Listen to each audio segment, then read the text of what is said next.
এবার আসুন পরের অংশ, জালিকাল কিতাব, উহা এমন এক কিতাব। আল্লাহ কোরআনের দিকে ইঙ্গিত করে বলছেন এটা এমন এক কিতাব, লা রাইবা ফি, এর মাঝে কোনো সন্দেহ নাই। কোরআন এমন এক কিতাবের নাম যাতে ভুল নাই, ভুলের কোনো সম্ভাবনাও, সন্দেহাতীত কিতাব। এই শব্দটুকুই প্রমাণ করে কোরআন মানুষের লেখা কিতাব নয়। কারণ পৃথিবীতে যত বিজ্ঞ প্রাজ্ঞ পণ্ডিত লেখক হোক না কেন, তার কিতাবে ভুল নাই, সংশয় নাই, এমন কথা বলার সাহস কারো নেই। কোরআনের ভূমিকা শুরুতে আল্লাহ কয় লা রাইবা ফি, ভুল তো নাই, সন্দেহ নাই, ভুলের সম্ভাবনাও।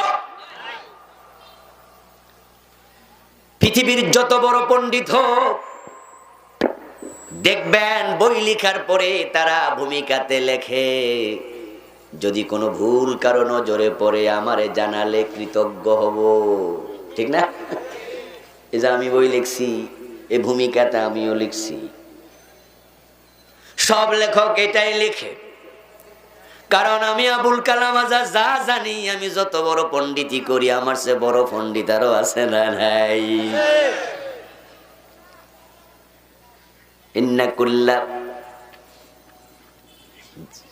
ইন্না ফাওকা কুল্লি যী ইলমিন আলীম।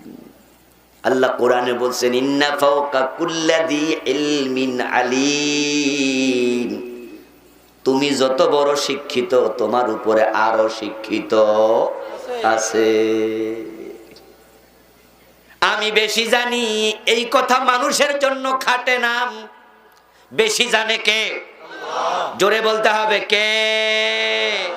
এই জন্য আল্লাহ আলিম। বরং আমরা জানি কম।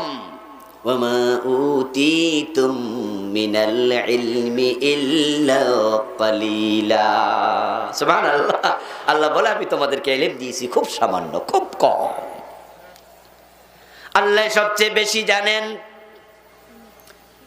হযরত মূসা আলাইহিস সালামের ব্যাপারে সহিহ বুখারীতে পাওয়া যায়, তাফসীর পড়লে বিভিন্ন তাফসীরের কিতাবে পাবেন। হযরত মূসা আলাইহিস সালামের মজলিসে একদিন তার এক উম্মত দাঁড়ায় এক প্রশ্ন করছে। উনার আলোচনা চলাকালে দাঁড়ায়া বলে, হুজুর আমি জানতে চাই বর্তমান পৃথিবীতে সবচেয়ে জ্ঞানী ব্যক্তি কে? হযরত মূসা আলাইহিস সালাম ভাবলেন বর্তমান যুগে তো কিতাবওয়ালা নবী আমি একাই। বড় বড় কিতাবওয়ালা নবী হলো 4 জন। কয়জন? তাওরাত, জাবুর, ইনজিল, কোরআন। তাওরাত মুসার উপরে আসছে, ইনজিল ঈসা আলাইহিস সালামের উপরে আসছে, জাবুর দাউদ আলাইহিস সালামের উপরে আসছে, কোরআন কার উপরে? মুহাম্মাদুর রাসূলুল্লাহর উপরে।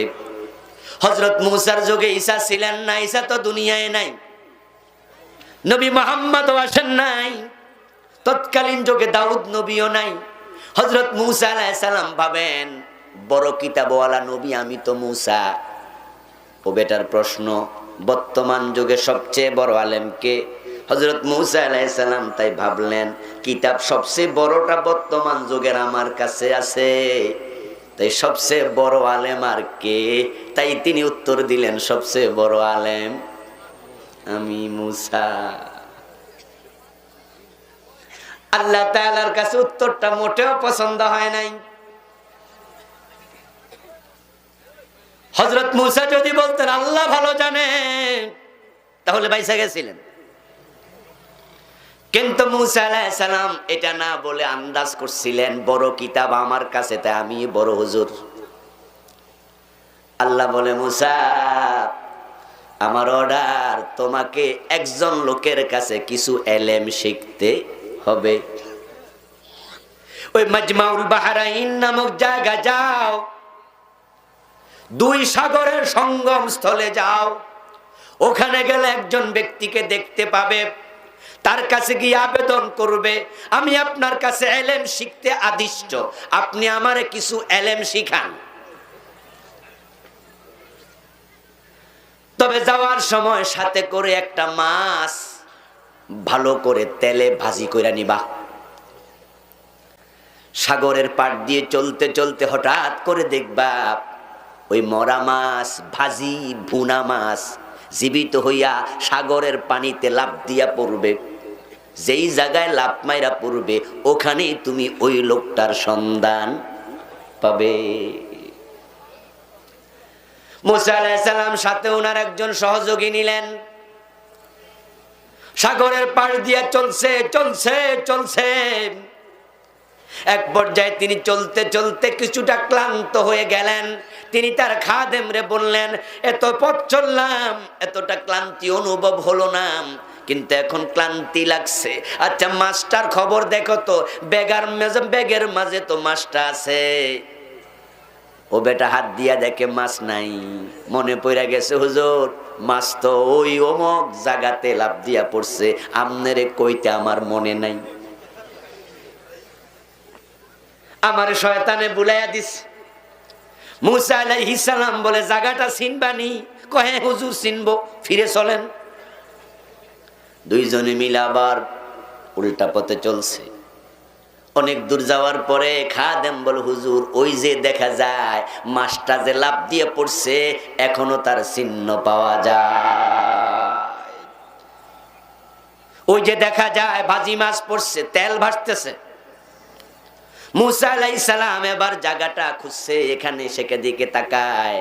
হঠাৎ করে দেখে আল্লাহর বান্দা সেখানে বসে আছে। মুসা নবী বুঝছে আল্লাহ আমার উনার কাছে পাঠাইছে। উনার নাম হযরতে খাদির আলাইহিস সালাম। উনার কাছ থেকে সঙ্গ নিয়া কিছু ইলম নিতে আল্লাহ আমারে অর্ডার করছে, আপনি আমারে আপনার ক্লাসে ভর্তি করেন, আমি ছাত্র হইয়া কিছু শিখতে চাই। হযরত খিজির আলাইহিস সালাম বলেন, তোমার মতো ছাত্র আমি আমার ক্লাসে ভর্তি করি না। ফালান তাস্তাতিয়া মাই সাবরা, আমার ক্লাসে যারা পড়ে তারা অনেক ধৈর্যশীল হওয়া লাগে, তোমার মাঝে এত ধৈর্য নাই, আমি বুঝি, তোমার দেখে বুঝছি। প্লিজ তোমার মতো ছেলে আমি ছাত্র বানাই না। মুসা নবী কয়, প্লিজ আমার একটু জায়গা দেন, আমার আল্লাহ কইছে একটু ভর্তির সুযোগ দেন, আমারে কিছু এলেম দেন, আমি ধৈর্য ধরবো, আমি ধৈর্য ধরবো। খাদির নবী কয়, খাদির আলাইহিস সালাম বলেন, তাহলে আমার কোনো কাজে কোনো প্রশ্ন করা যাবে না। আমি মানলাম, সেটাই মানলাম। খেয়াল করবেন, মিটিং এর মাঝে কইছে আমি বড় শিক্ষিত, আর এখন ছাত্র হওয়ার সুযোগই নাই। কথা বোঝেন? ওখানে জিজ্ঞাসা করছিল বড় আলেমকে, কইছে আমি। আর এমন এমন এক বেড়ার কাছে গেছে, বেড়া কয় তোমার আমি ছাত্র হিসেবে নেই না।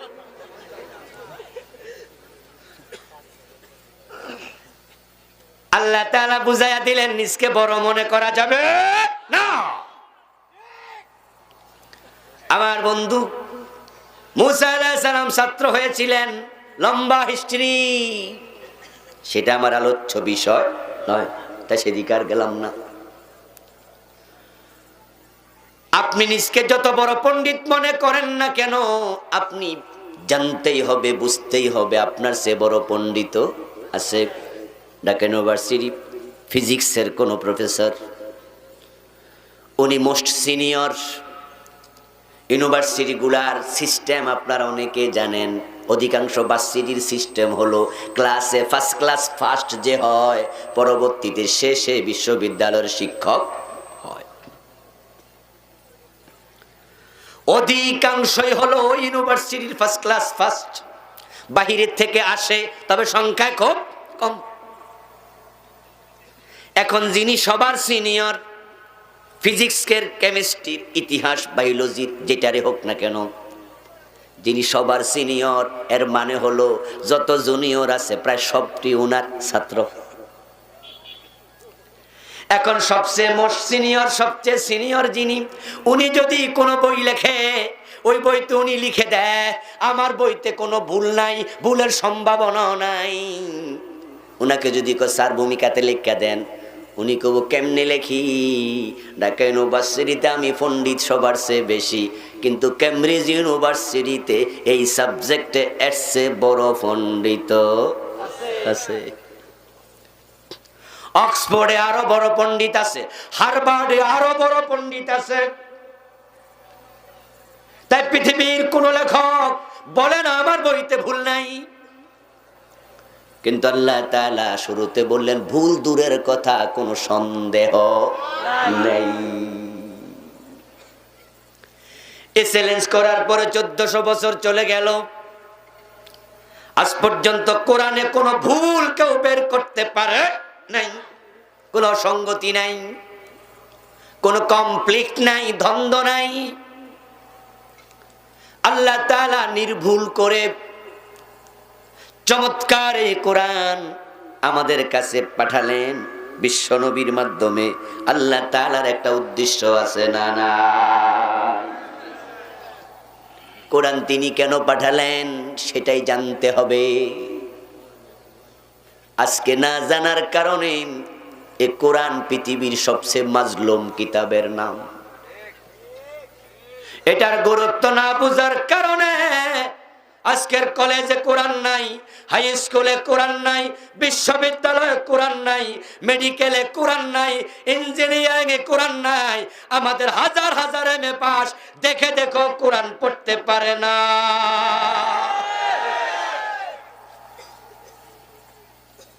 অনেক বড় পণ্ডিত মানুষ, মেধাবী, যারা বুয়েট থেকে পাশ করে, যারা ঢাকা মেডিকেল থেকে পাশ করে, তারা যে দেশের শ্রেষ্ঠ মেধাবী ছাত্র এ ব্যাপারে কারো দ্বিমত করার সুযোগ নেই। এসএসসিতে গোল্ডেন এ প্লাস, এইচএসসি তো গোল্ডেন এ প্লাস, দুটাতে গোল্ডেন এ প্লাস, তারপরেও বুয়েটে চান্স পায় না, এমন আছে না? নাই, শত শত না, হাজার। যারা চান্স পায় তারা দেশের সেরা মেধাবী, কিন্তু পরিতাপ ওই বুয়েট থেকে পাশ করা ইঞ্জিনিয়ার আল্লাহর কোরআনটা দেখে দেখে পড়তে পারে না, এমন ইঞ্জিনিয়ার আছে কিনা? ঢাকা মেডিকেলে গোল্ডেন এ প্লাস পেলে টিকে না, হাজার হাজার বাদ পড়ে যায়। যারা ঢাকা মেডিকেলে টিকে, স্যার সলিমুল্লাহ মেডিকেলে টিকে, তারা দেশের সেরা মেধাবী, তা নিয়ে আমাদের কোনো দ্বিমত নাই। কিন্তু এমন অসংখ্য ডাক্তার আছে দেখে দেখে কোরআনটাও পড়তে জানে না, অথচ মুসলমান তারা কোরআন পরিত্যাগ করেছে, তারা ভেবে নিয়েছে এটা হুজুরদের কিতাব, কোরআন হুজুররা পড়বে। আরে আমি কোরআন পড়তে হবে কেন? আমার পকেটে টাকা আছে, বাপ মারা গেলে হুজুর ডাইকে আনমু, দাদা মারা গেলে হুজুর দাওয়াত দিয়ে আনমু। এখন আমরা হুজুররাও এটারে মরা মানুষের কিতাব বানাইছি, তাই দাওয়াত দিলে আমরাও লাশ সামনে লইয়া গোল হইয়া কাইত হইয়া শীত হইয়া সোজা হইয়া মসজিদে বইসা 30 পারা খতম দেই, আর পাবলিক রে বুঝাই দোয়া কইরা যে এমন দোয়া করছি তোমার দাদা অলরেডি ফেরদাউসে চইলা গেছে। আমরা আলেমরা যদি বলতাম এ মিয়া তোমার দাদা মারা গেছে পড়ার জন্য, কোরআন আমাকে কেন ডাকো? কোরআন তোমাকে পড়তে হবে, ঠিক কি না? তোমার বাপ মারা গেছে, জানাজা তুমি পড়াইতে হবে মিয়া। কিন্তু কোরআন আজকে মাজলুম কিতাব, এটাকে আমরা পরিত্যাগ করেছি। আমার বন্ধু, যদি প্রাইমারি স্কুলে 100 নাম্বার কোরআন ঢুকায়া দেয়া যেত, ক্লাস 1 প্রাইমারিতে বিসি শিখার কারণে ক্লাস 2-3 উঠলে দেখে দেখে ইংরেজি পড়তে পারে, বাক্য 5-6 রিডিং পড়তে পারে, আশরায়া তালিবাস্য অ আ ই ক্লাস 1 থেকে শিখতে থাকে, ক্লাস 2-3 গেলে দেখে দেখে রিডিং পড়তে পারে। যদি 100 নাম্বার কোরআন ঢুকায়া দেয়া যেত প্রাইমারি গুলাতে, ক্লাস 1 কায়দা হাতে দিয়া দাও, ক্লাস 2-3 পাস করার পরে প্রত্যেকটা শিশু প্রাইমারিতে দেখে দেখে কোরআন পড়তে পারবে। ঘরে ঘরে কোরআনের আলেম তৈরি হতো। ক্লাস 6 থেকে দিয়ে দাও, নামাজে বহুল পঠিত ছোট ছোট 10টা সূরার তরজমা, সাথে তাফসীর। ক্লাস 6 এ দিয়ে দাও সূরা ফাতিহার অনুবাদ, সূরা ফিল থেকে সূরা নাস পর্যন্ত অনুবাদ এবং সংক্ষিপ্ত ব্যাখ্যা।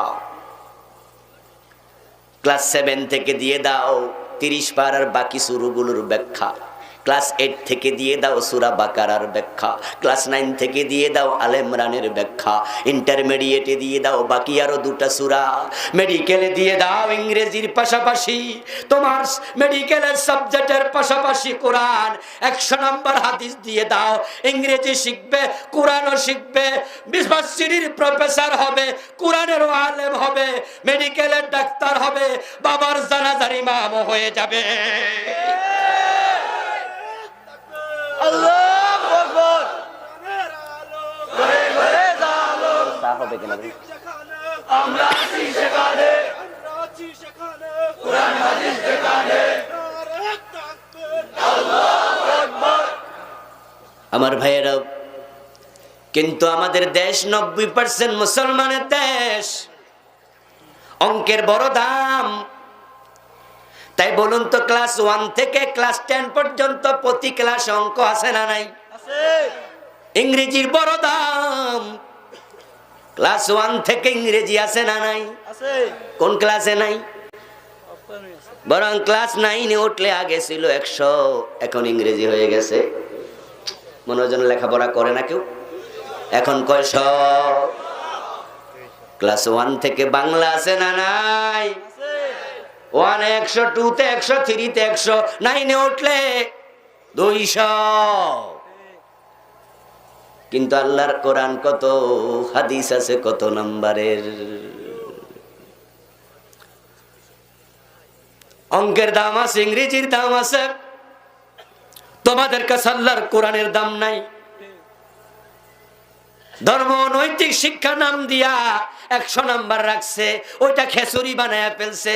আমার বন্ধু পরীক্ষা পাশ করে, মেট্রিকও পাশ করে, দেখে দেখে কোরআন পড়তে পারে না, কারণ সেই সিলেবাসে কোরআন শিখানোর ব্যবস্থা রাখা হয় নাই।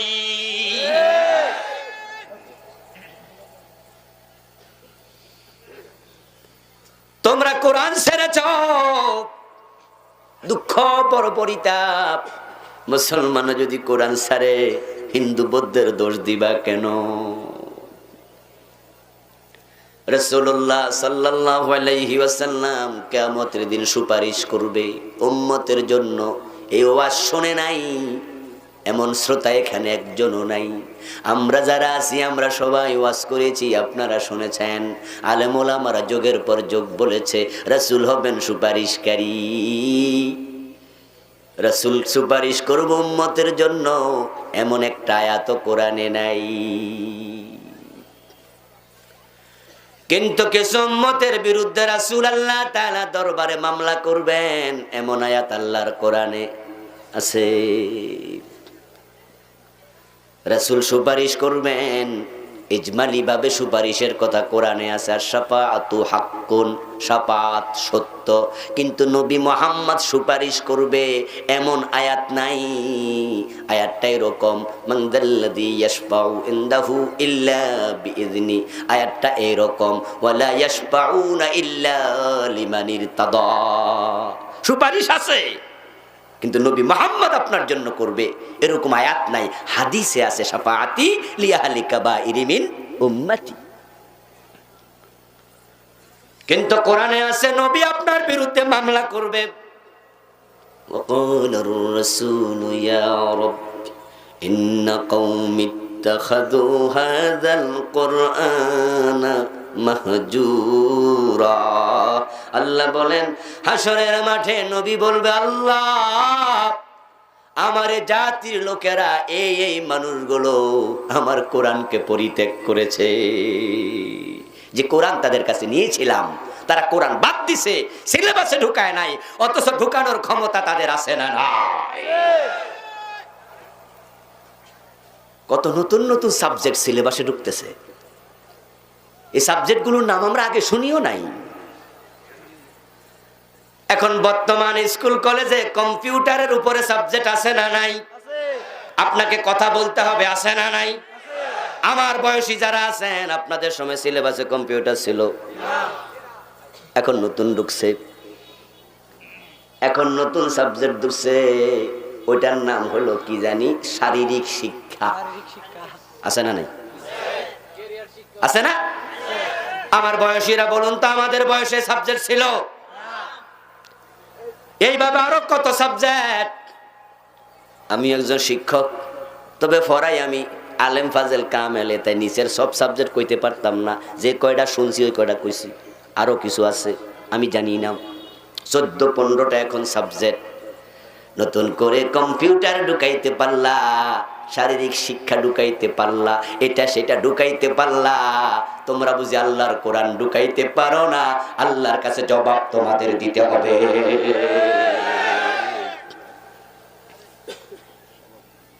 আলা কুল্লুকুম রাইন ওয়া কুল্লুকুম মাসউলুন আন রাইয়াতিহি।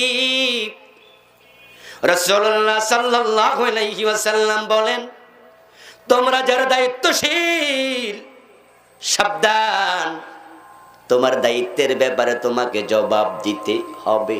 তোমরা সবাই দায়িত্বশীল, অধীনস্থর ব্যাপারে সাবধান, জবাব দিতে হবে। বাবার ছেলে যদি বেনামাজি হয়, আল্লাহর কাছে জবাব দিতে হবে না? কথা বলেন, হবে না? বাবার ছেলে যদি চোর হয়, ডাকাত হয়, মদখোর হয়, আল্লাহ কি ধরবে না? বাবা দায়িত্বশীল, বাবা ছেলের জন্য যেমন নেতা, রাষ্ট্রের তোমরা তারা নেতা। তোমরা যারা রাষ্ট্র চালাও, সমাজ চালাও, আল্লাহকে ভয় করো, আল্লাহকে ভয় করো।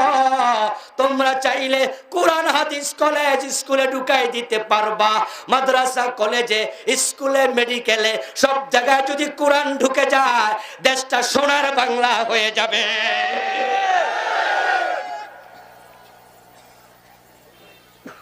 বঙ্গবন্ধু সোনার বাংলার স্বপ্ন দেখে দেশটাকে স্বাধীন করেছেন। ও বন্ধু, পাকিস্তানি হানাদার বাহিনী থেকে এই দেশটাকে আলাদা করা কম সাহসিকতার ব্যাপার নয়। একটু ভাবুন তো, পাকিস্তানিরা আমাদের উপর জুলুম করছিল, ওই সময় সাহস করে দাঁড়াইছে, বঙ্গবন্ধুর সাথে অন্যরা দাঁড়াইছে। যদি দেশটা স্বাধীন না হতো, বঙ্গবন্ধু কি মাপ পাইতো? রাষ্ট্রদ্রোহ মামলার আসামি হইয়া ফাঁসিতে ঝুলা লাগতো। ওই হানাদাররা ওনাকে ক্ষমা করত না। কিন্তু স্বাধীন হওয়াতে তিনি প্রেসিডেন্ট, কি সাহস করে স্বাধীনতার জন্য মাথা তুলছে, কি শখ ছিল। উনি বলছে আমি সোনার বাংলা বানাতে চাই। কিন্তু পরিতাপ, কিছুদিন পরে তিনি আক্ষেপ করে বললেন, মানুষ পায় স্বর্ণের খনি, আমি পাইছি সোরের খনি। আমার ভাইয়েরা, রাস্তাগুলোর দিকে তাকালে এত কষ্ট লাগে। দেখা যায় এক একটা রাস্তায় কোটি কোটি টাকা বাজেট, কাজ করার 2 বছরের ব্যবধানে গাড়ি চলতে পারে না, চামড়া উঠে যাচ্ছে। কারণ যাদের হাতে কন্ট্রাক্ট দেওয়া হয়, তারা বাজেটের অর্ধেকও কাজে লাগায় না। তাকওয়া নাই, কি নাই? আল্লাহর ভয় কলিজায় নাই। ও বন্ধু, আমরা কি দেখি? মেডিকেল পাস করে ডাক্তার হয়, তারা সেরা মেধাবী, কিন্তু হাসপাতালগুলো খুলে তারা ডাকাত হয়। ডাকাত, ডাকাতের হাতে ছুরি আছে, ডাক্তারদের হাতেও ছুরি আছে না নাই?